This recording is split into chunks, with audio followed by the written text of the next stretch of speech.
భారతీయ ఆధ్యాత్మిక సౌందర్యానికి ఆకర్షితురాలైన నైనా కుటిన్ అనే ఓ రష్యన్ మహిళ తన ఇద్దరు కుమార్తెలతో కలిసి ఓ గుహలో జీవనం సాగిస్తోంది. కర్ణాటకలోని రామతీర్థ కొండలోని ఓ మారుమూల గుహలో 2 వారాలుగా ఉంటుంది. గుహలోనే శివుడి విగ్రహం పెట్టుకుని ధ్యానం చేస్తోంది.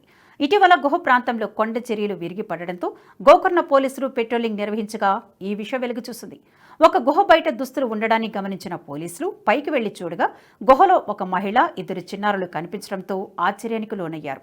వన్యమృగాలు, విషసర్పాలు ఉండే ఇక్కడి క్లిష్ట వాతావరణంలో ఎలా జీవనం సాగించారు, ఏం తిన్నారో తెలియక పోలీసులు ఆశ్చర్యం వ్యక్తం చేశారు. నైనా కుటిన్ బిజినెస్ వీసా మీద భారత్కు వచ్చారు. అయితే 2017లోనే గడువు తీరిపోయింది.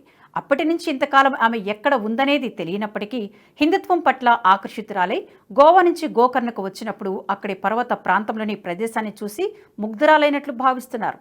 ప్రస్తుతం నైనా కుటిన్ ఆమె 2 పిల్లల్ని కార్వార్లోని మహిళా రిసెప్షన్ సెంటర్కు పోలీసులు తరలించారు. వారిని రష్యాకు తిరిగి పంపేందుకు బెంగళూరులోని విదేశీయుల ప్రాంతీయ రిజిస్ట్రేషన్ కార్యాలయాన్ని సంప్రదించినట్లు ఉత్తర కన్నడ పోలీసులు తెలిపారు.